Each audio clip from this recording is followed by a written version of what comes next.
इस समय कौन सी शॉपिंग करने जाना है? तुम्हें दिखाई नहीं देता बाहर अंधेरा होने वाला है और इस टाइम कितना ट्रैफिक होता है? तुम्हें इस बात का भी ख्याल नहीं है?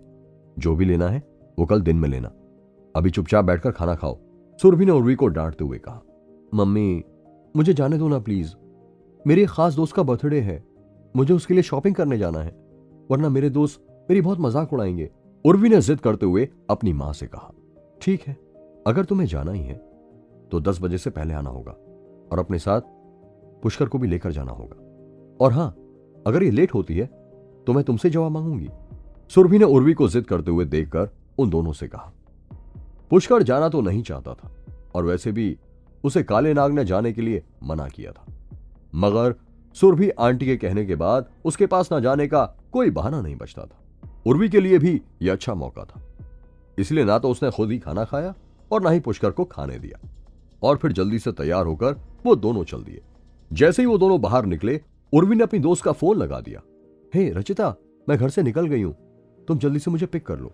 उर्वी ने फोन रखते ही पुष्कर की ओर देखा और उसके हाथ में पकड़े हुए बैग को देखकर अजीब सा मुंह बना लिया। कुछ ही देर में 4 बड़ी बड़ी गाड़ियां उर्वी की बिल्डिंग के बाहर आकर रुक गई। उर्वी, जल्दी से गाड़ी में बैठ जाओ।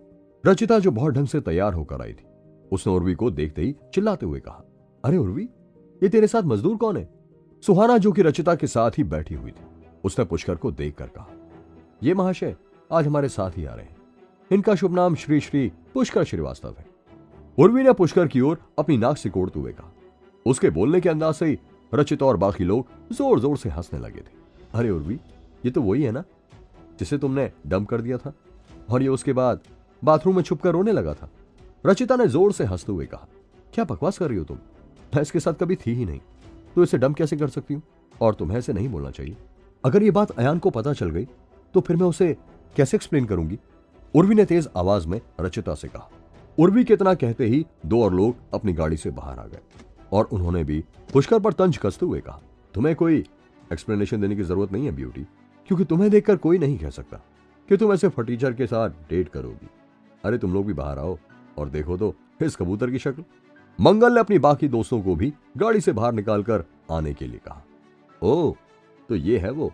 मुझे तो ये आदि मानव के समय का लग रहा है। एक लड़के ने पुष्कर को देखते ही कहा और उसकी बात सुनते ही सभी ठाके मार मार कर हंसने लगे। अरे चलो भी तुम लोग, ये आज इसी की क्लास लेते रहोगे, रचिता ने कहा। लेकिन मेरी कार में ऐसे मजदूर के लिए कोई जगह नहीं है, मेरी कार में सिर्फ कोई ब्यूटी ही बैठ सकती है, दूसरे लड़के ने कहा। और अगर मेरी कार में बैठने से मेरी कार गंदी हो गई तो उसका कौन जिम्मेदार होगा? एक और लड़के ने कहा। तीनों कारों में से कोई भी ऐसा नहीं था जो कि पुष्कर को अपनी कार में बैठाने के लिए राजी हो जाए। पुष्कर भी अब तक बहुत बेइज्जत हो चुका था और उसने उर्वी के साथ ना जाने का मन बना लिया था। ठीक है उर्वी, मुझे भी तुम्हारे और तुम्हारे दोस्तों के बीच कबाब में हड्डी बनने का कोई शौक नहीं है, इसलिए तुम जा सकती हो, मगर ध्यान रहे कि तुम्हें 10 बजे से पहले लौटना होगा, वरना मुझे तुम्हारी मम्मी को सच बताना होगा, पुष्कर ने उर्वी से कहा। और सुहाना तो जैसे पुष्कर किसी बात का इंतजार कर रही थी। हो, ये तो बहुत ही अच्छा रहेगा। गुड बाय मिस्टर मजदूर, सुहाना ने हंसते हुए कहा। लेकिन तभी उर्वी ने चिल्लाते हुए कहा। अगर ये नहीं गया तो मैं भी नहीं जा पाऊंगी, क्योंकि मेरी मम्मी इससे फोन करके जरूर पूछेगी, इसलिए इसका हमारे साथ चलना बहुत जरूरी है। हो, तो ये तुम्हारा गेट पास है, रचिता ने कहा। और फिर सभी जोर से हंस पड़े। लेकिन अभी भी कोई आगे बढ़कर पुष्कर को अपनी कार में बिठाने के लिए तैयार नहीं था। लेकिन तभी चौथी कार की खिड़की का शीशा नीचे हुआ और उसमें से एक हाथ बाहर निकल कर आया और पुष्कर की ओर इशारा करते हुए अंदर से आवाज आई। Oh my darling husband, it's you, come. उस लड़की की आवाज सुनते ही सभी बुरी तरह से चौंक गए थे। यह लड़की कोई और नहीं बल्कि शिखा थी। डार्लिंग हस्बैंड, सबके मुंह खुले के खुले रह गए थे। किसी को भी अपने कानों पर यकीन नहीं हो रहा था। रचिता, मंगल और उनके दोस्तों के साथ साथ उर्वी भी बुरी तरह चौंक कर कभी शिखा तो कभी पुष्कर की ओर देख रही थी। शिखा, तुमने इसे हस्बैंड कहकर बुलाया? मंगल ने शिखा से कहा। ओह सॉरी, मेरा ध्यान कहीं और था, शिखा ने जल्दी से अपनी जुबान संभालते हुए कहा। दरअसल वो पुष्कर को देखते ही सुबह की बात याद करने लगी थी, इसलिए उसे ध्यान ही नहीं रहा कि इस समय वो कितने लोगों के बीच में है। सभी ने एक दूसरे की ओर देखते हुए कुछ इशारे किए, क्योंकि उन्हें अभी तक यकीन नहीं आ रहा था कि किसी की जुबान इतनी कैसे फिसल सकती है। खैर, पुष्कर जल्दी से शिखा की कार में बैठ गया। उसकी कार में 2 और लोग भी बैठे हुए थे। जो शिखा को देखकर हंस रहे थे, मगर पुष्कर के आते ही वो चुप हो गए। तो तुम उर्वी को फॉलो कर रहे हो? सॉरी, मैंने तुम्हें उस समय अपनी शील्ड की तरह यूज किया था। शिखा ने हंसते हुए पुष्कर से कहा, नहीं, मैं उसे फॉलो नहीं कर रहा हूं, ये मेरी मजबूरी है। पुष्कर ने धीमी आवाज में शिखा की बात का जवाब दिया। पुष्कर को अभी भी लास्ट वैलेंटाइन का वो दिन याद है, जब गुलाब का फूल लेकर वो उर्वी से अपने प्यार का इजहार करने के लिए गया था। लेकिन अब पुष्कर के दिल से उर्वी का वो भूत उतर चुका था। अब फिर से पुष्कर उर्वी के पीछे पागल नहीं होने वाला था। शिखा पुष्कर की आंखें पढ़ सकती थी, इसलिए उसने आगे कुछ नहीं कहा और गाड़ी का म्यूजिक तेज कर दिया। पुष्कर ने भी उन सभी से अपना ध्यान हटाते हुए अपना ध्यान मोबाइल पर लगा दिया। सभी गाड़ियां चल पड़ी थी। कुछ ही देर में चारों गाड़ियां एक जगह आकर रुक गई थी। पुष्कर ने बाहर आकर देखा तो उसे समझ आ गया कि ये लोग कोई शॉपिंग करने या किसी का बर्थडे सेलिब्रेट करने नहीं आए थे, बल्कि ये तो एक रेसिंग ट्रैक था। ये तो एक इलीगल रेसिंग ट्रैक है, पुष्कर ने बुदबुदाते हुए कहा। वहां बहुत से लोग मौजूद थे जो बोन फायर के साथ साथ बियर पी रहे थे और बहुत सी खूबसूरत लड़कियां भी थीं। ओह, तो ये सभी लोग यहाँ अपनी रातों की अय्याशी करने के लिए आए हुए हैं। अमीर लोगों की जिंदगी कुछ ज्यादा ही रंगीन होती। पुष्कर खुद से बातें कर रहा था कि तभी उसे एक अजीब सी आवाज सुनाई दी। पुष्कर ने आसपास मुड़कर देखा, लेकिन उसे कोई भी दिखाई नहीं दिया। कौन है? पुष्कर ने चौंकते हुए कहा। सावधान रहना। यह आवाज पुष्कर के अंदर से ही आ रही थी। लेकिन क्यों? मुझे इन लोगों से क्यों सावधान रहने की जरूरत है?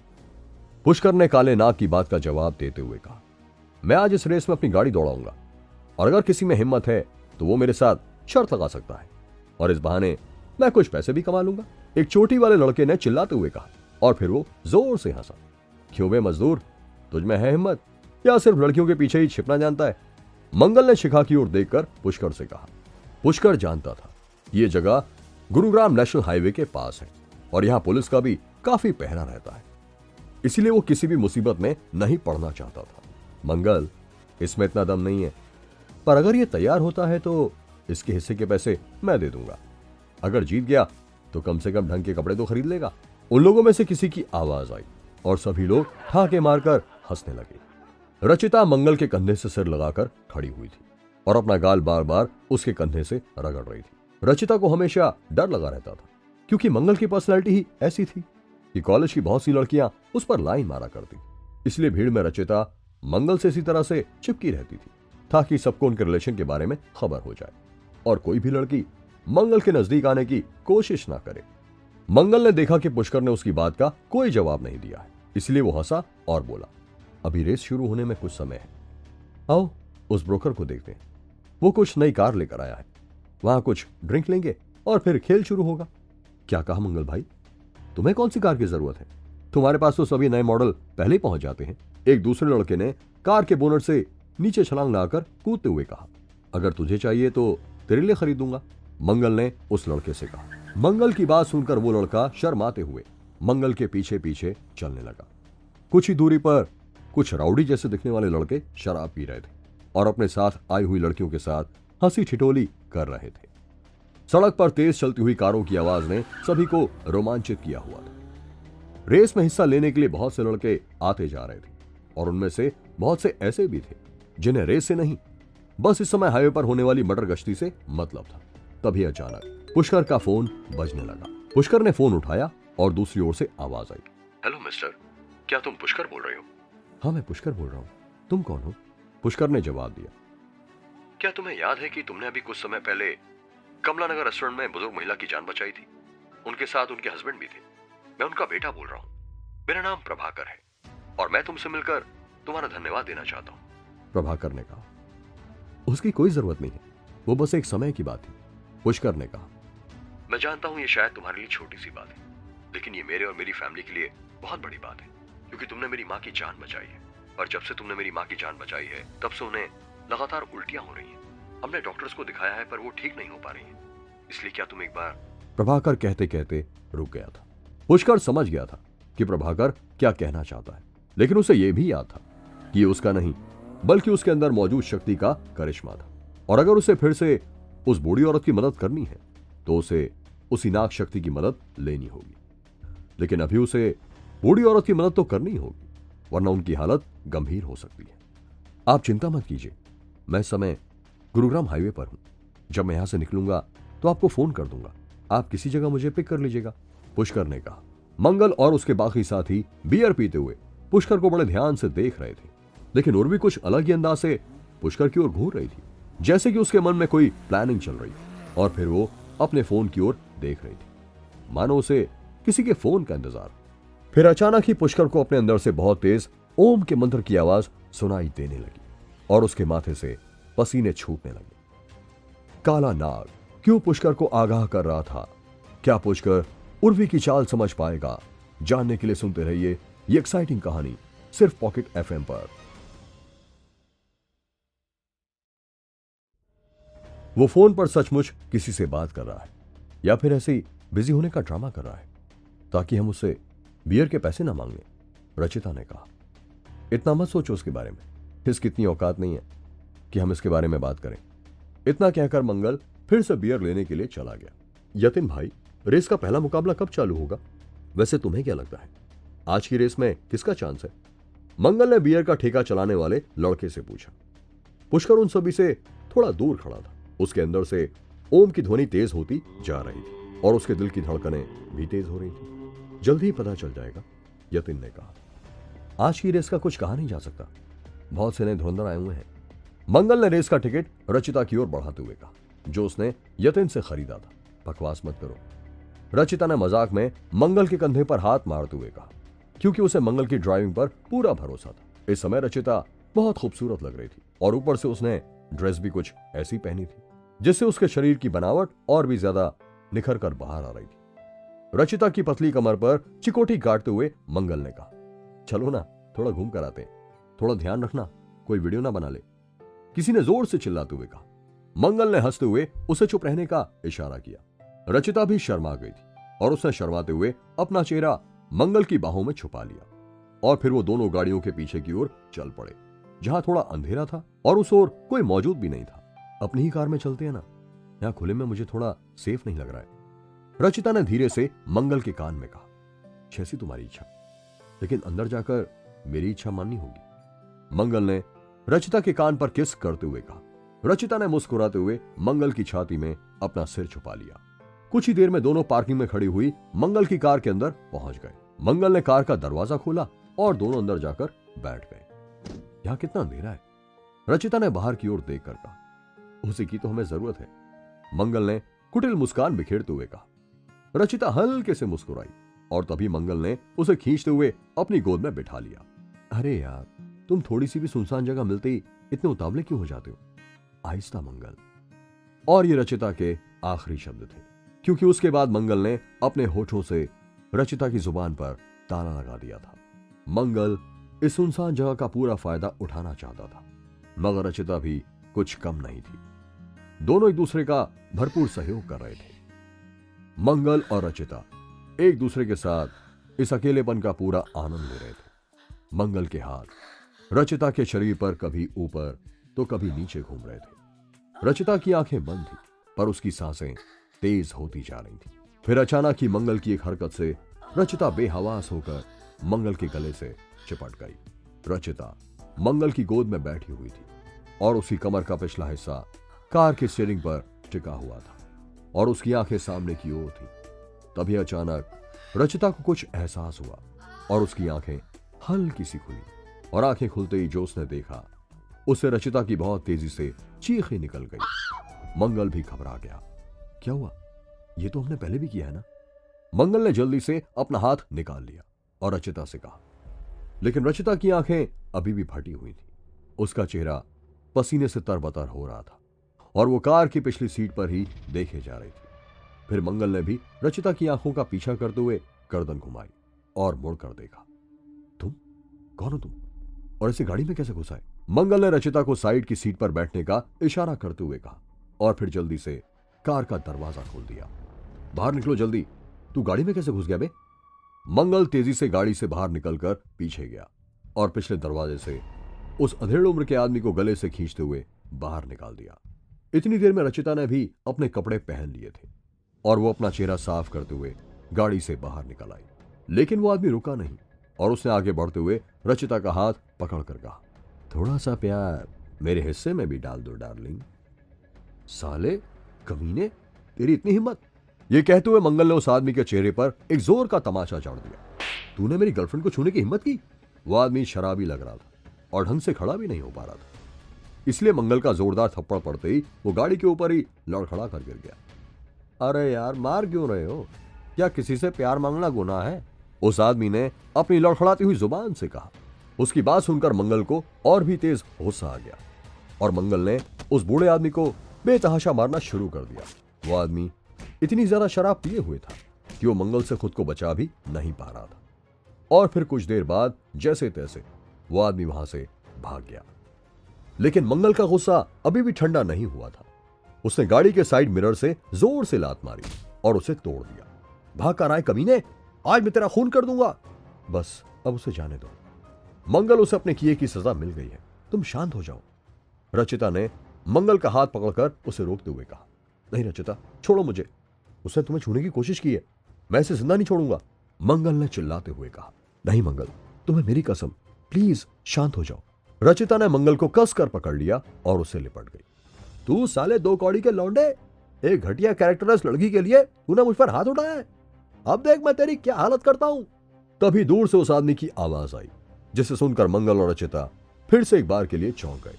मंगल ने आगे बढ़कर वो गाड़ी का टूटा हुआ शीशा उठाया और उसकी ओर फेंकते हुए चिल्लाया, अगर सही में मर्द है तो रुक साले, आज मैंने तेरी लाश इसी हाईवे पर दफन ना कर दी तो मेरा नाम भी मंगल नहीं है। लेकिन फिर वो आदमी नहीं रुका और भाग गया। इस बार मंगल ने उसका पीछा नहीं किया क्योंकि रचिता पहले ही डरी हुई थी और मंगल उसे इस जगह पर अकेला छोड़कर नहीं जा सकता था। चलो रचिता, अगर ये मुड़कर आया तो फिर आज जिंदा नहीं जाएगा। दोनों वापस से कैंप की ओर चल पड़े जहां उनके दोस्त मौजूद थे।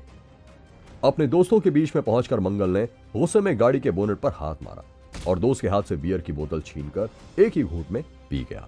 अरे मंगल, इतनी जल्दी हो गया, तुम तो बड़े ही तेज निकले यार। एक लड़के ने रचिता के चेहरे पर आए पसीने को देखकर मंगल को छेड़ते हुए कहा और फिर वहां मौजूद बाकी सब भी जोर से हंसने लगे। नहीं बे चिलगोजे, एक तरह ऐसा ही बददिमाग आदमी रचिता के साथ बदतमीजी कर रहा था, इसलिए मैंने उसकी अच्छे से धुनाई कर दी।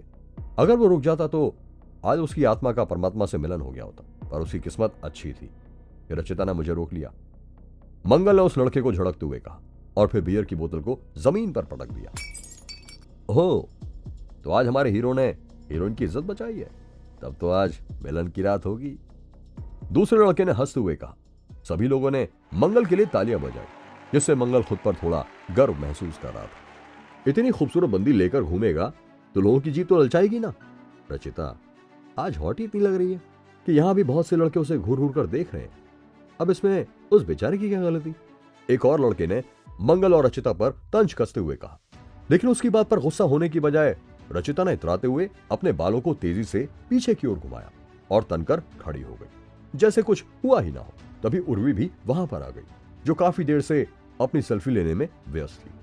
उसने जैसे ही मंगल और रचिता के साथ हुई घटना के बारे में सुना तो उसने रचिता से कहा, वैसे वो आदमी तुम्हें बाद में कोई नुकसान तो नहीं पहुंचाएगा ना? इतना परेशान होने की जरूरत नहीं है। वो जिस गाड़ी में आया था वो बहुत पुराना मॉडल था। आज के समय कोई ऐसी गाड़ी नहीं चलाता जब तक कि वो कोई टिपिकल मिडिल क्लास वाला ना हो। मंगल ने जमीन पर थूकते हुए कहा।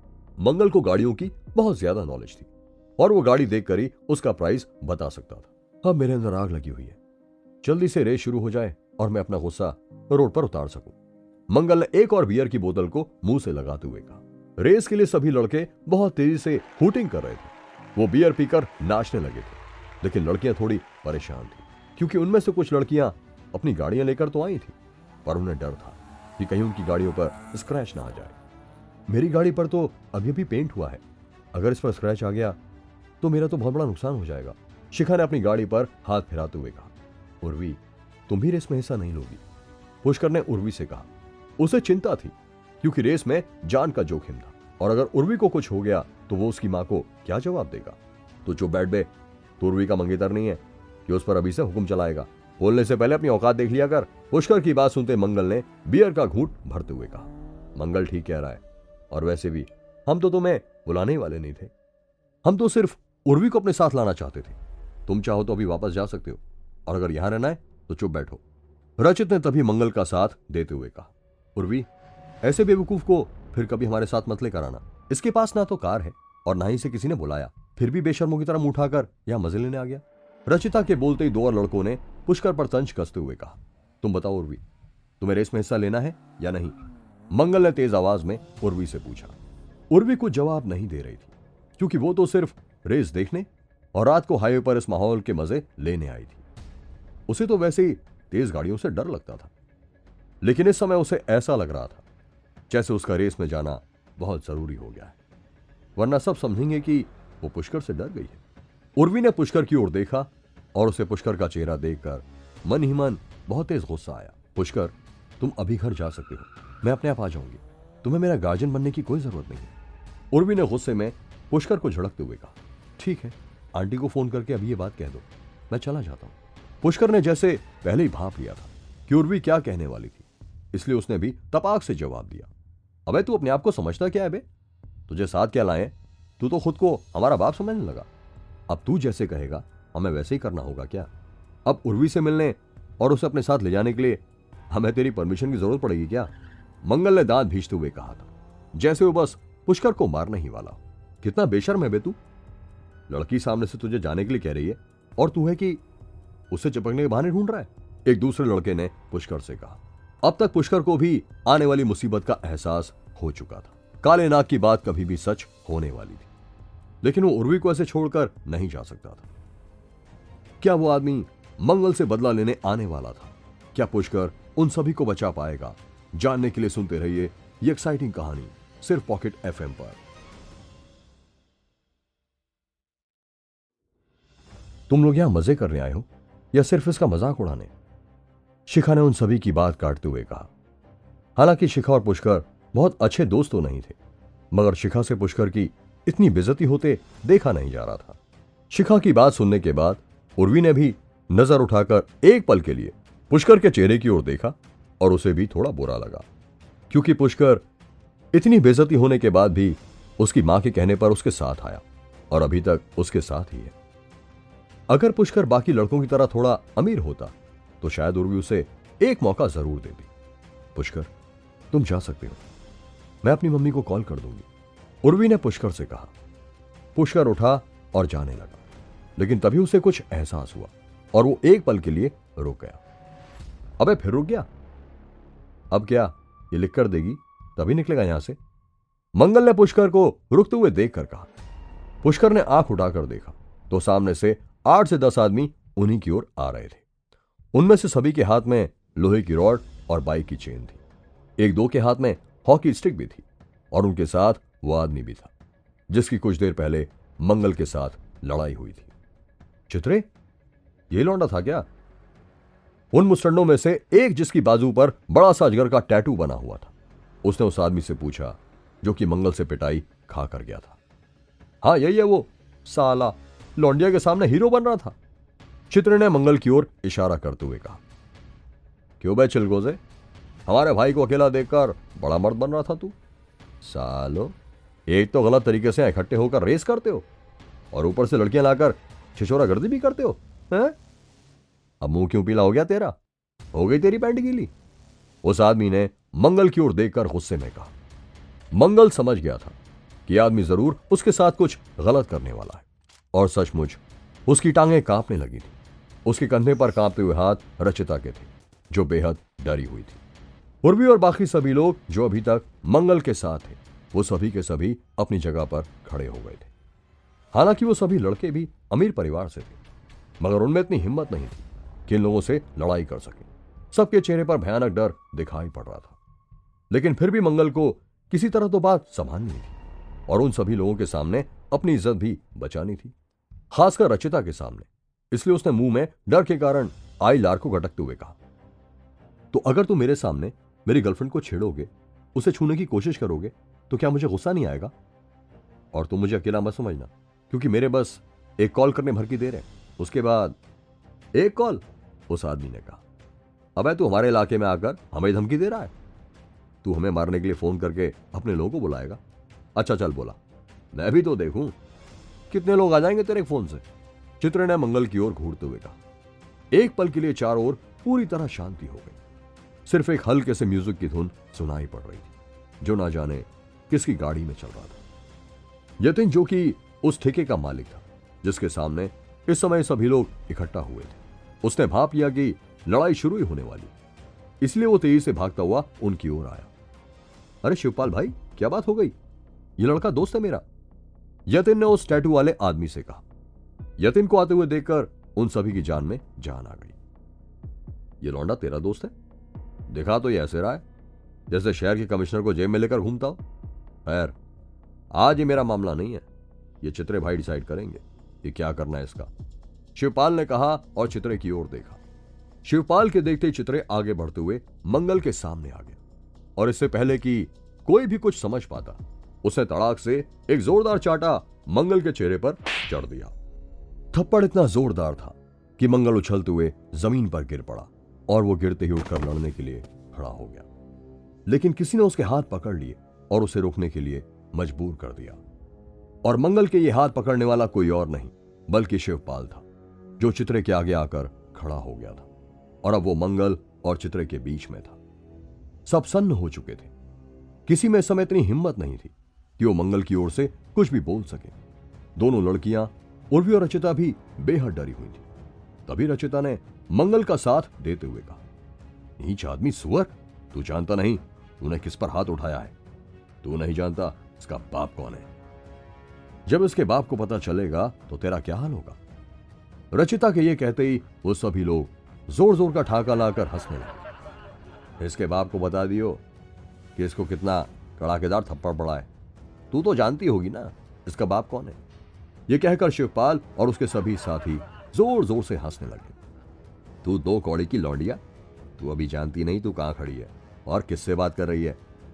अगर मुझे गुस्सा आ गया ना तो अभी तो बस मैंने तुझे छुआ है, आगे तू अंदाजा भी नहीं लगा सकती कि मैं तेरे साथ क्या क्या कर सकता हूं। चित्रे ने जोर से रचिता के ऊपर चिल्लाते हुए बोला, अरे चित्रे भाई, आप गुस्सा क्यों हो रहे हो? ये कॉलेज के बच्चे हैं, इन्हें मालूम नहीं किससे कैसे बात करनी है। आप गुस्सा मत होइए, और आज की आप सभी की पार्टी मेरी तरफ से। यतिन ने चित्रे को गुस्से में आते हुए देखकर कहा, वो जानता था कि अगर लड़ाई बढ़ गई तो सबसे पहले उसकी दुकान बंद हो जाएगी, जो रात को गैर कानूनी तरीके से चल रही थी। आज माफी के तौर पर इन लोगों को आप लोगों की दारू का खर्चा देना होगा। यतिन ने यह कहते हुए मंगल की ओर आंख भी मार दी और अपना खर्चा भी बचा लिया। लेकिन चित्रे उन्हें ऐसे ही नहीं जाने दे सकता था, क्योंकि उसी गाड़ी का शीशा भी तो टूट गया था। मेरे पास इतने पैसे हैं कि मैं दारू पी सकूं, तुझे क्या लगता है बे मैं इनके पैसों की दारू पीऊंगा जो खुद अपने बाप के पैसों पर पल रहे हैं? मेरी जिस गाड़ी का शीशा इसने तोड़ा है वो मैंने अपने पैसों से खरीदी थी और इसे लात मारकर उसका शीशा तोड़ा है। हम इतनी आसानी से इस बात को यहीं नहीं छोड़ेंगे। इसने चित्रे भाई पर हाथ उठाया है और वो भी इस लौंडिया के लिए। अगर आज हमने इसे ऐसे ही जाने दिया तो हमारी क्या इज्जत रह जाएगी। अच्छा होगा तू इस मामले से दूर है यतिन, शिवपाल ने कहा। और अभी भी इस लड़की के तेवर तो देखो, ये मुझसे माफी मांगने की बजाय उल्टा मुझे धमकी दे रही है, चित्रे ने कहा। भाई क्यों ना इसे ही गाड़ी में डालकर ले चलें, आज इसकी सारी अकड़ निकाल देंगे। चित्रा के एक साथी ने आहिस्ता से उसके कान में कहा, हाँ यही सही रहेगा, वैसे भी तो ये लोग यहां यही सब करने आते हैं, चलो उठाओ इसे, चित्रे ने अपने आदमियों से कहा। साले गैंडे, तेरी इतनी हिम्मत कि तू मेरे सामने मेरी गर्लफ्रेंड को देखकर ऐसी बात करे? अगर एक बाप की औलाद है तो अकेले में लड़ मुझसे। अपने चमचों को बोल तेरी लाश लेकर जाने के लिए तैयार रहें, मंगल ने गुस्से में चिल्लाते हुए कहा। अगर तुमने अब कुछ भी हरकत की तो मैं अभी पुलिस को कॉल कर दूंगी, रचिता ने मौके की नजाकत को देखते हुए कहा। चित्रे की बात यतिन को भी अच्छी नहीं लगी थी। हालांकि ऐसी कई वारदातें हाईवे पर पहले भी हो चुकी थी, लेकिन वो मजबूर और गरीब औरतें थी जिनकी मजबूरी का फायदा उठाना इन लोगों के लिए आसान था। लेकिन इस समय चित्रे जिन लोगों से इस तरह की बदतमीजी कर रहा था वो सभी शहर के बड़े नामी गिरामी खानदान से थे, और अगर इनके साथ कुछ भी उल्टा सीधा हो जाता है तो चित्रे और उसके साथ ही नहीं बल्कि यतिन भी बड़ी मुसीबत में फंस सकता है। चित्रे भाई, ये सही बात नहीं है। अगर आपको कार की वजह से ही परेशानी है तो यहां मेरे पास कई नई मॉडल की कारें हैं, आप उनमें से कोई भी पसंद कर लो। लेकिन ये लोग अभी कॉलेज के बच्चे हैं, आपको इनसे इस तरह की बात नहीं करनी चाहिए। यतिन ने चित्रे से कहा, तू चुप रह बे, अब तू मुझे बताएगा कि मैं अपना बदला किससे किस तरह से लूंगा। चित्रे ने चिढ़ते हुए कहा, तू अपने काम से मतलब रख यतिन। चित्रे भाई तेजेंद्र भाई के दोस्त हैं और उन्होंने बोला है कि हमें वही करना है जिससे चित्र भाई के मन को शांति मिल सके। शिवपाल ने भी यतिन को झड़कते हुए कहा। जैसे यतिन ने तजेंद्र का नाम सुना तो वो घबरा गया और उसने धीमी आवाज में कहा, क्या तजेंद्र भाई भी यही हैं? हाँ, आज तजेंद्र भाई ने अपने कुछ दोस्तों को इनवाइट किया था। चित्र उनमें से ही एक है, शिवपाल ने कहा। शिवपाल की बात सुनते ही यतिन की तो जैसे सिट्टी पिट्टी गुम हो गई थी। उसने मंगल और उसके साथियों की ओर घूरा और फिर धीरे धीरे पीछे हट गया। दरअसल तजेंद्र इस इलाके का नाम ही बदमाश था। उसके नाम पर कई मर्डर और लूटपाट के केस थे, मगर फिर भी पुलिस आज तक उसका कुछ नहीं बिगाड़ पाई थी। इसलिए हाईवे के आसपास के सभी लोग उसके नाम से ही खौफ खाते थे। मंगल भी तेजेंद्र के नाम से वाकिफ था। उसे पता था कि यहां रेस करने के लिए भी तेजेंद्र ही परमिशन देता है। इसलिए जैसे ही उन लोगों को पता चला कि मंगल ने जिस आदमी को मारा है वो तेजेंद्र का दोस्त है, तो उन सभी के पैरों के नीचे से मानो जमीन ही खिसक गई हो। तुम हमारे साथ कोई बदतमीजी नहीं कर सकते। मैंने पुलिस को कॉल कर दिया है और जल्द ही पुलिस यहां आने वाली है, उर्वी ने डरते हुए मगर तेज आवाज में कहा। अभी तक मुझे सिर्फ एक ही लड़की चाहिए थी जिसने मेरे साथ बदतमीजी की थी, मगर अब मुझे ये तीनों चाहिए। चित्र ने दांत भींचते हुए शिखा, उर्वी और रचिता की ओर देखकर बोला। चित्र के कहते ही उसके दो आदमी और शिवपाल आगे बढ़ चुके थे। हालांकि मंगल और उसके साथ दोनों लोगों ने उन्हें रोकने की कोशिश की, मगर उन्होंने बियर की बोतल उठाकर मंगल और उसके साथियों के सिर पर दे मारी, जिससे वो लोग दर्द से बिलबिलाते हुए जमीन पर गिर गए और चिल्लाने लगे, तू जिंदा नहीं बचेगा, तूने मुझे मारा है, तू जानता नहीं मैं कौन हूं। मंगल के ये कहते ही शिवपाल ने दो जोरदार लातें उसके पेट पर दे मारी और लात लगते ही मंगल पेट पकड़कर जमीन पर पड़ा हुआ करहाने लगा। इस समय तीनों लड़कियां और सिर्फ पुष्कर ही था जो कि सही सलामत खड़े थे। शिवपाल और उसके आदमियों ने पुष्कर को अभी तक कुछ नहीं कहा था, क्योंकि एक तो वो चुपचाप खड़ा हुआ था, दूसरे पुष्कर ने कपड़े ही ऐसे पहने हुए थे कि वो ठेके में काम करने वाला वेटर लग रहा था। शिवपाल आगे बढ़ा और उसने उर्वी का हाथ पकड़कर अपनी ओर खींच लिया। उर्वी के पीछे ही शिखा और रचिता भी खड़ी हुई थी, मगर इस समय वो तीनों बहुत ही बुरी तरह से डरी हुई थी। रुको! तभी एक तेज आवाज आई और शिवपाल का हाथ जहां था वहीं का वहीं रुक गया। शिवपाल और उसके आदमियों ने देखा कि ये उसी लड़के की आवाज थी जिसे अभी तक वे सभी वेटर समझ रहे थे। अबे तू भी इन्हीं के साथ ही है क्या? हमें तो लगा तू यहां पानी पिलाने के लिए आया हुआ है। चल तू भी बता, तेरी क्या समस्या है? शिवपाल ने हंसते हुए कहा। उसने पुष्कर को ऊपर से नीचे तक देखते हुए उसकी मजाक उड़ाते हुए कहा था, इस लड़की के साथ कोई भी बदतमीजी करने की कोशिश मत करो। पुष्कर ने उर्वी की ओर इशारा करते हुए कहा, वरना मैं कह देता हूं कि उसका अंजाम बहुत बुरा होगा। इस समय जो भी लोग वहां मौजूद थे वो सब सन्न हो गए थे और जमीन पर पड़े हुए मंगल और उसके साथी भी कुछ समय के लिए अपना दर्द भूल चुके थे। उन्हें लगा कि पुष्कर पागल हो गया या सचमुच इसमें दिमाग की बहुत कमी। क्या पुष्कर चित्र और शिवपाल से लड़ पाएगा? क्या और भी गुंडे पुष्कर से लड़ने के लिए आने वाले थे? जानने के लिए सुनते रहिए ये एक्साइटिंग कहानी सिर्फ पॉकेट एफएम पर। उर्वी के बाद पुष्कर की नजर शिखा पर गई और उसने शिखा की ओर भी इशारा करते हुए कहा, और हां, इस लड़की को भी तुम में से कोई हाथ नहीं लगाएगा। अबे तू कौन है बे? तुझे इन लोगों की हालत नहीं दिखाई दे रही क्या? या तू कोई स्पेशल ब्रांड की भांग पी कर आया हुआ है? चित्र ने गुस्से में पुष्कर को झड़कते हुए कहा, मुझे लगता है कि इसके जीने की इच्छा पूरी तरह खत्म हो चुकी है, या फिर ये अपनी गरीबी से परेशान होकर आत्महत्या करना चाहता है। वैसे तेरा नाम क्या है बच्चे? शिवपाल ने उर्वी का हाथ जोर से पकड़ते हुए कहा, तुम इस लायक नहीं हो कि मेरा नाम तुम्हें पता चले। पुष्कर ने एक अलग ही अंदाज में कहा और उसकी आवाज पहले से बिल्कुल बदल चुकी थी। वो दिखने में दुबला पतला ही था, लेकिन उसके मुंह से निकलने वाली आवाज और उसका वो आत्मविश्वास ऐसा था जैसे कोई बहुत बड़ा ही फाइटर बात कर रहा हो। भाई इसकी आंखें देखो और इसकी आवाज ध्यान से सुनो। मुझे तो लगता है कि इसमें किसी की आत्मा आ गई है।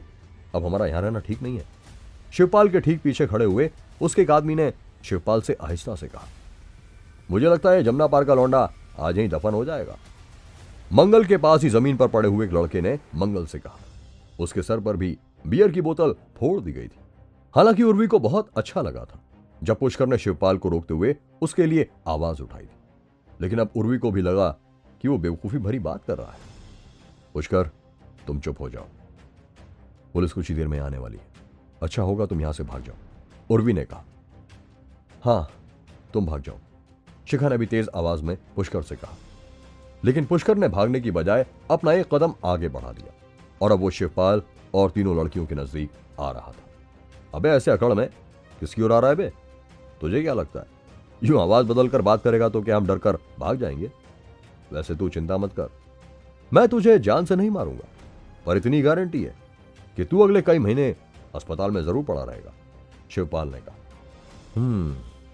मैं भी ऐसा ही कुछ सोच रहा हूं, मैं भी तुझे जान से नहीं मारूंगा, पर जिंदा रहने के लायक छोड़ूंगा भी नहीं, पुष्कर ने भी उसी अंदाज में कहा। उसकी आंखें गुस्से में लाल हो रही थी और उसके दोनों हाथ पैंट की जेब में थे। पुष्कर गर्दन को थोड़ा झुकाए और सामने की ओर घूरते हुए आगे ही बढ़ता जा रहा था। देखो, मैंने कहा था ना, इसमें किसी की आत्मा आ गई है। देखो उसकी आंखें देखो, और चलने का स्टाइल, ये किसी नॉर्मल आदमी की तरह नहीं चल रहा है, शिवपाल के साथी ने फिर से उसके कान में कहा। तड़ाक से उस आदमी के कान पर मारते हुए शिवपाल ने कहा, अबे तू चुप हो जाना बे, कान में मच्छर की तरह भिनभिना रहा है साला, शिवपाल ने उसे झड़कते हुए कहा। और यह कहते ही शिवपाल ने अपनी बाईं ओर खड़े हुए अपने एक आदमी की ओर इशारा किया। अगले ही पल वो तगड़ा आदमी आगे बढ़ा और उसने एक जोरदार मुक्का पुष्कर की ओर घुमा दिया। एक तेज आवाज के साथ सभी ने देखा कि एक आदमी उड़ता हुआ गया और शराब के काउंटर को तोड़ते हुए दूसरी ओर जा गिरा। सभी ने आंखें बंद कर ली।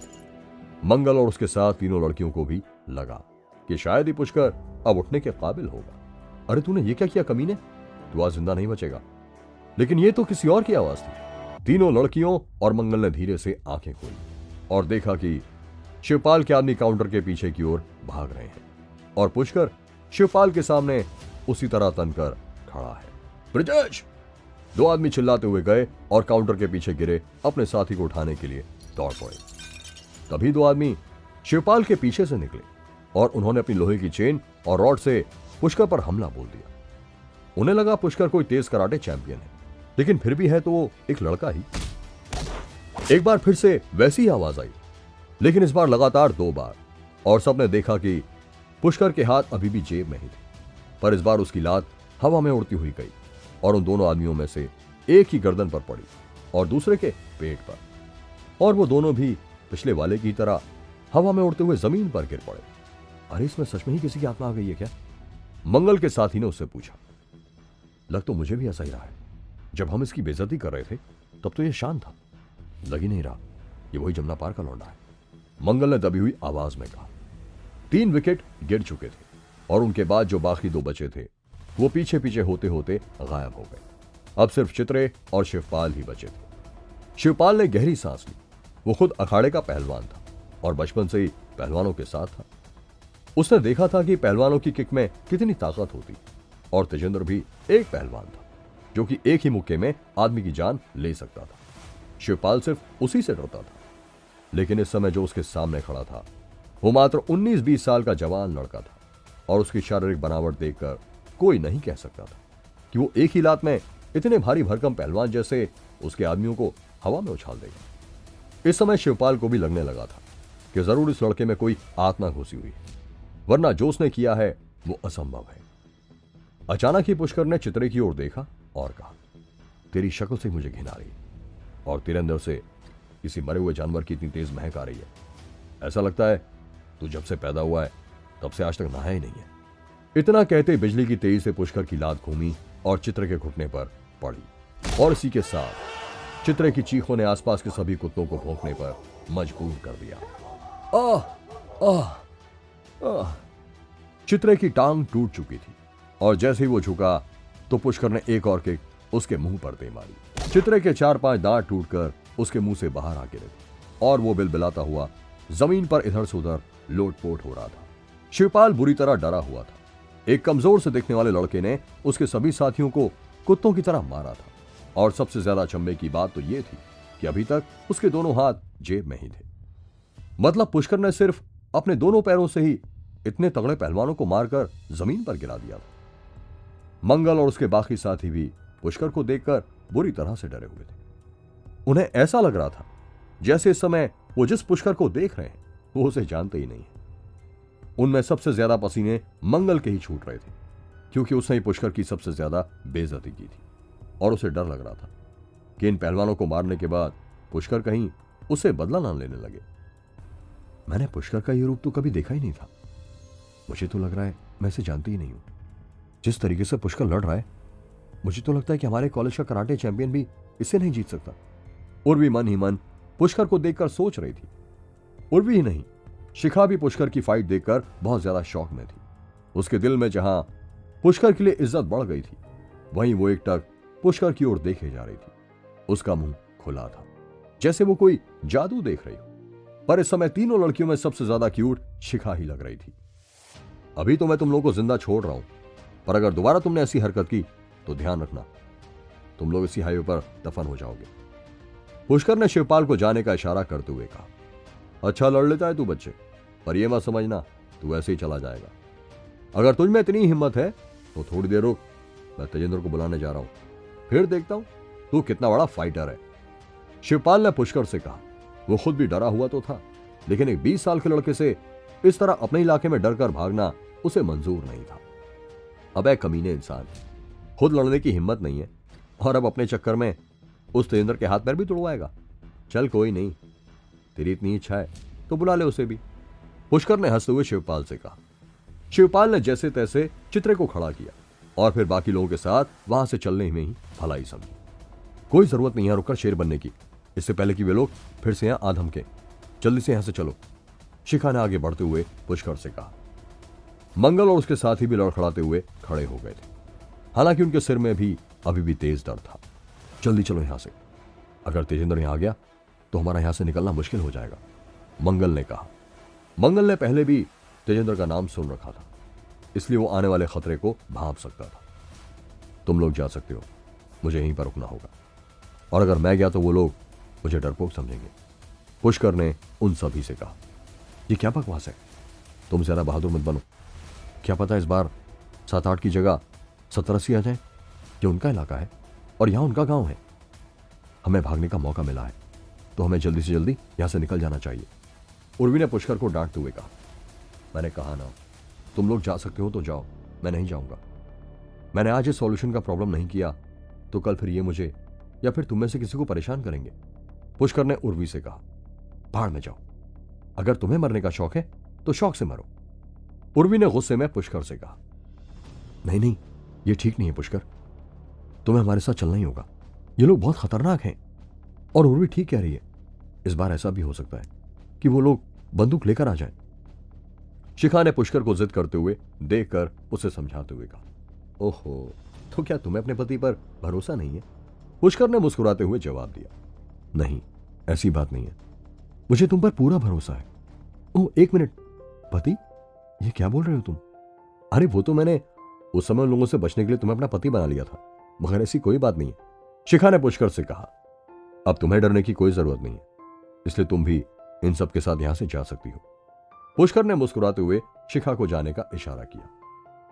उर्वी को पुष्कर का यह रवैया समझ नहीं आ रहा था कि वो ऐसे समय में मजाक कैसे कर सकता था, लेकिन इस समय वो सभी बहुत डरे हुए थे और उन्हें डर था कि कहीं वे सभी लोग वापस ना आ जाएं। इसलिए सभी पुष्कर को वहीं छोड़कर जल्दी जल्दी अपनी गाड़ी में बैठे और चले गए।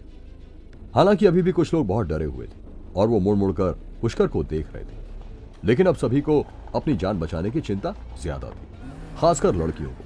इसलिए वो लोग पुष्कर से ज्यादा बहस ना करते हुए गाड़ियों में सवार हो गए और चले गए। कुछ ही देर में हाईवे पर कोई नहीं बचा था, शराब का ठेका भी खाली हो गया था, बस वहां पर पुष्कर खड़ा हुआ था। धन्यवाद नाग बाबा, आप ना होते तो आज शायद बहुत बड़ी गड़बड़ हो जाती। वो कहते हैं ना, अनर्थ हो जाता अनर्थ, पुष्कर ने बुदबुदाते हुए कहा। लेकिन अभी काल टला नहीं है, आगे की लड़ाई के लिए तैयार रहो, काले नाग की आवाज पुष्कर के कानों में गूंज रही थी। क्या अभी और भी पहलवान आने वाले थे? क्या उर्वी और पुष्कर में फिर से नजदीकियां बढ़ जाएंगी? जानने के लिए सुनते रहिए ये एक्साइटिंग कहानी सिर्फ पॉकेट एफएम पर। मुझे तुम्हारे शराबी और नशेड़ी दोस्तों से कोई हमदर्दी नहीं है, लेकिन जब बात उन बच्चों की इज्जत पर आई तो मुझसे रहा नहीं गया। पुष्कर के अंदर से काले नाग की आवाज आई। लेकिन नाग बाबा, अभी मुझे लगता है कि वो बहुत सारे लोग होंगे और उनसे लड़ना मुश्किल हो जाएगा, पुष्कर ने कहा। मैं भी तो यही सोचता हूं कि इन जैसे सारे लोग एक साथ आ जाएं, ताकि मैं सबको एक साथ सबक सिखा सकूं। मैंने तुम्हें इसलिए यहां रोका है। काले सांप ने कहा। कुछ ही देर में बड़ी बड़ी गाड़ियों का एक काफिला वहां आ पहुंचा। मुझे लगता है वो लोग आ गए, पुष्कर ने कहा। आने दो, तुम्हें घबराने की कोई जरूरत नहीं है, काले सांप ने कहा। काफिले में सभी तरह की रेसिंग कार थी, स्पोर्ट्स कार से लेकर कई ऐसी भी कारें थीं जिनका पुष्कर को नाम तक नहीं मालूम था। एक के बाद एक कार के दरवाजे खुलते गए और उनके अंदर से 6.5 फुट के लंबे चौड़े पहलवान बाहर निकलने लगे थे। बीच वाली कार बाकी सभी कारों से अलग थी। हालांकि पुष्कर को इस कार के ब्रांड का नाम तो नहीं मालूम था, लेकिन वो बता सकता था यह कार बाकी सभी कारों से बहुत ज्यादा महंगी थी।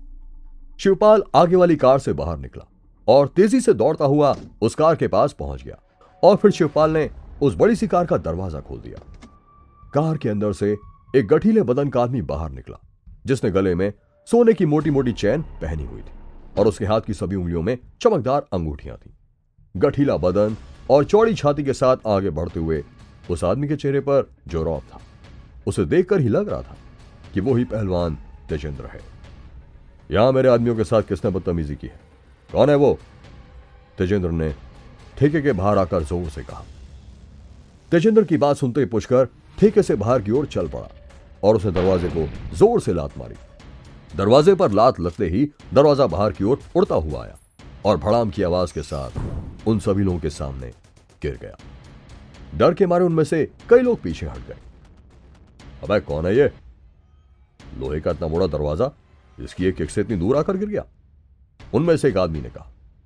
हाँ, देखने में तो ये सिंगल पसली है और दरवाजा इसने एक ही किक में तोड़ दिया, दूसरे आदमी ने कहा। उन सभी की घूरती हुई आंखों के बीच में पुष्कर आगे बढ़ता हुआ तेजेंद्र के समीप पहुंच गया और गहरी और भारी आवाज में पुष्कर ने कहा, तुम ही तेजेंद्र पहलवान हो? ऐसा लग रहा था कि पुष्कर को तेजेंद्र के साथ आए 20 पहलवानों का कोई डर ही नहीं था। वो तेजेंद्र की ओर घूरता हुआ उससे सिर्फ 4-5 मीटर की दूरी पर जाकर खड़ा हो गया था और सीधे तेजेंद्र की आंखों में देख रहा था। तेजेंद्र के सामने पुष्कर ऐसा लग रहा था जैसे किसी भारी भरकम बैल के सामने एक बकरी का बच्चा खड़ा हुआ मिनमिना रहा हो। बच्चे, ये तो मैं मान गया हूं कि कुछ तो तेरे पास है जो तू इतनी उछल कूद कर रहा है, पर तू अपने आसपास देख रहा है कि हम कितने सारे हैं और सब एक से बढ़कर एक पहलवान है। तुझे लगता है कि तू हम सबसे भिड़ पाएगा? तेजेंद्र ने पुष्कर से कहा। मैं भी तुम में से किसी को मारना नहीं चाहता, इसलिए जो आज रात हुआ उसे भूल जाओ और चुपचाप यहां से चले जाओ, इसी में तुम सबकी भलाई है, पुष्कर ने कहा। अबे तू अकल से पैदल है क्या बेटा? तूने आज तक इतना दूध नहीं पिया होगा जितनी हड्डियां तोड़ी हैं मैंने, समझा? तेजेंद्र ने पुष्कर का मजाक उड़ाते हुए कहा। खैर, अगर तू हिसाब बराबर ही करना चाहता है तो सामने जो बाइक खड़ी है इसके साइलेंसर पर अपनी नाक रख दे, अपना हिसाब बराबर हो जाएगा।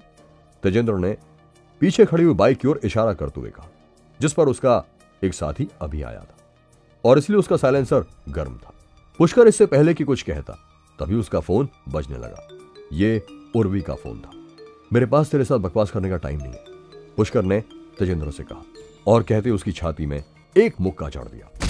तेजेंद्र के पास बचने का टाइम नहीं था और वो मुक्का लगते ही तेजेंद्र उड़ता हुआ उसी गाड़ी के ऊपर जाकर गिरा जिसमें वो आया था। आवाज इतनी तेज थी कि सभी के पैर कांप गए और गाड़ी का अलार्म साउंड जोर जोर से बजने लगा। हेलो, पुष्कर ने फोन उठाया और उर्वी से कहा। पुष्कर, तुम ठीक हो ना? क्या वो लोग आ गए हैं? उन्होंने तुम्हारे साथ कुछ किया तो नहीं है ना? एक घबराई हुई लड़की की तेज आवाज आई। पुष्कर सन्न रह गया था। उसे यकीन नहीं था कि ये उर्वी के शब्द थे और उसका शक ठीक निकला, क्योंकि यह शिखा की आवाज थी जो उर्वी का फोन यूज कर रही थी। लेकिन पुष्कर ने सोचा कि शिखा उर्वी का फोन क्यों यूज कर रही है? यहां सब सही है, तुम्हें जल्दी से जल्दी घर पहुंच जाना चाहिए, पुष्कर ने कहा। लेकिन तुम्हारे पीछे से बहुत तेज तेज आवाजें आ रही हैं, क्या सब ठीक तो है ना? शिखा ने चिंता जताते हुए कहा। पुष्कर ने सामने निगाह उठाकर देखा तो तेजेंद्र के सभी साथी उसे उठाने में लगे हुए थे। कुछ नहीं है, सब ठीक है, पुष्कर ने कहा।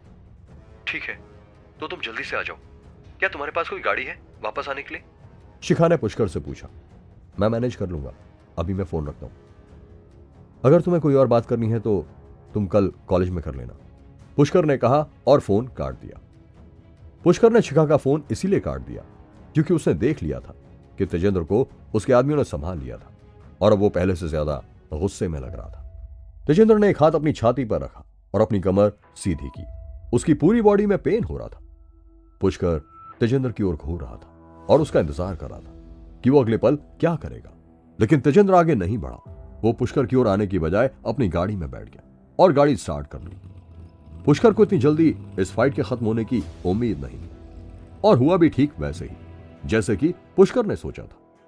तेजेंद्र ने जल्दी से गाड़ी स्टार्ट की और इससे पहले कि पुष्कर को समझ पाता, तेजेंद्र ने पुष्कर को गाड़ी से एक जोरदार टक्कर दे मारी। देखो नीचे झांक कर, मरा या नहीं, तेजेंद्र ने अपने आदमियों से कहा जो कि उसी की ओर देख रहे थे। उन्हें पता था कि तेजेंद्र तो पहले भी कई लोगों का खून कर चुका है और कई ऐसी वारदातें भी कर चुका है जिनकी वजह से आज भी उसे पुलिस ढूंढ रही है, मगर उसका कुछ बिगाड़ नहीं पाई। इस समय तेजेंद्र अपना सारा दर्द भूल चुका था जो उसे पुष्कर के मुक्के की वजह से हुआ था। वो ठाके मार मार कर हंस रहा था। वो चाहता तो वापस जा सकता था, मगर ऐसे एक बच्चे के हाथ से मुक्का खाकर वापस चला जाता तो उसकी इज्जत की धज्जियां उड़ जाती और जो खौफ अपने आसपास के इलाके में उसने जमाया था वो सब खत्म हो जाता। इसलिए तेजेंद्र ने सोच लिया था कि अब वो पुष्कर को जिंदा नहीं छोड़ेगा। गाड़ी की रफ्तार तेज थी और कोई भी इससे पहले कि कुछ समझ पाता, तेजेंद्र की गाड़ी उससे टकरा चुकी थी। अरे देखा ना, साला अभी तक जिंदा है, या गाड़ी रिवर्स लेकर दोबारा चढ़ाऊं? तेजेंद्र ने हंसते हुए अपने एक साथी से कहा, लेकिन अचानक ही उसकी हंसी अचंभे में बदल गई और उसने पाया कि उसकी गाड़ी सामने से काफी ऊपर तक उड़ गई है। अबे तेरी, कौन है भैया? ये इतना ताकतवर कैसे हो सकता है? एक पहलवान ने चिल्लाते हुए कहा। इसने तो गाड़ी को आगे से हवा में उठा लिया। दूसरे पहलवान ने भी आंखें फाड़कर सामने देखते हुए कहा। आगे के दोनों पहिए हवा में थे। इसमें कितनी ही ताकत क्यों ना हो, पर ये ऐसे कैसे कर सकता है? मुझे साधारण बच्चा नहीं लगता, एक और पहलवान ने डरते हुए कहा। बहुत से पहलवान तेजेंद्र की गाड़ी की ओर दौड़ते हुए यह देखने के लिए आए थे कि पुष्कर मरा है या नहीं, मगर जब उन्होंने देखा कि पुष्कर ने तो टक्कर लगने से पहले ही तेजेंद्र की गाड़ी को आगे से हवा में उठा लिया है, तो वो डर के कारण चुप हो गए। सबके सब बुत बने हुए खड़े थे। किसी के मुंह से कोई आवाज नहीं निकल पा रही थी। ये लोग बहुत तगड़े तगड़े पहलवान थे जो सालों से कुश्ती कर रहे थे और जिंदगी में बहुत से ताकतवर लोगों से लोहा ले चुके थे, मगर ऐसा लड़का उन्होंने कभी नहीं देखा था। मुझे लगता है ये उन लड़कियों का बॉडीगार्ड होगा, एक पहलवान ने कहा। नहीं, कोई बॉडीगार्ड इतना ताकतवर नहीं हो सकता, और उसकी बॉडी देखकर ये कहां से तुझे बॉडीगार्ड लगता है बे? बॉडीगार्ड तो हमारे जैसे पहलवानों को रखा जाता है, ये तो साला मुझे कोई बहरूपिया नजर आता है। दूसरे पहलवान ने कहा। बहरूपिया? वो कैसे? उसी पहलवान ने पूछा। बहरूपिया से मेरा मतलब है कि ये कोई ऐसा लड़का है जो किसी दूसरी तरह की ट्रेनिंग करता है। मैंने सुना है आजकल के लोग खतरनाक ट्रेनिंग करते हैं जिसमें मारने की ट्रेनिंग दी जाती है। दूसरे पहलवान ने उत्तर दिया। क्या सचमुच ऐसा कुछ भी होता है? पहले पहलवान ने कहा। तभी उन दोनों की नजर पुष्कर के हाथों पर पड़ी और उनकी आंखें और भी फैल गईं जब उन्होंने देखा कि पुष्कर ने सिर्फ एक ही हाथ से गाड़ी को उठाया हुआ था, जबकि दूसरा हाथ जिससे उसने फोन पकड़ा हुआ था वो जेब में चला गया था। हालांकि तेजेंद्र पुष्कर को नहीं देख पा रहा था क्योंकि गाड़ी ऊपर उठी हुई थी और वो अंदर बैठा हुआ था, पर इस समय वो पहले से भी ज्यादा डरा हुआ था। अगर तू आज मर जाता है तो मुझे दोष मत दियो। और ये कहते ही तेजेंद्र पूरी जान लगाकर एक्सीलेटर पर खड़ा हो गया, पर उसकी गाड़ी 1 इंच भी आगे ना बढ़ पाई। अचानक ही तेजेंद्र ने गाड़ी रिवर्स की और पीछे जाकर देखा कि पुष्कर उसकी गाड़ी के सामने ज्यों का तो खड़ा हुआ था। वो जरा भी घबराया हुआ नहीं लग रहा था। तभी तेजेंद्र की नजर पुष्कर की आंखों पर पड़ी जो बिल्कुल लाल थी और उसका चेहरा सख्त था। और फिर अचानक ही पुष्कर भागता हुआ आया और उसने एक जोरदार लात तेजेंद्र की गाड़ी के बोनेट पर दे मारी। पुष्कर की लात लगते ही तेजेंद्र की भारी भरकम गाड़ी कई मीटर दूर तक घिसटती चली गई, लेकिन पुष्कर रुका नहीं और उसने आगे बढ़कर फिर से एक और किक गाड़ी में दे मारी। तेजेंद्र गाड़ी के साथ साथ और भी पीछे की ओर चला गया। उसके बाद एक और किक, और अब तेजेंद्र बुरी तरह डर गया क्योंकि उसकी गाड़ी एक ढलान के पास पहुंच गई थी। तेजेंद्र के होश आवाज उड़ चुके थे क्योंकि अगर ढलान से गाड़ी गिरी तो फिर उसकी मौत निश्चित थी। ओह नहीं नहीं, तेजेंद्र बुरी तरह से चिल्लाया।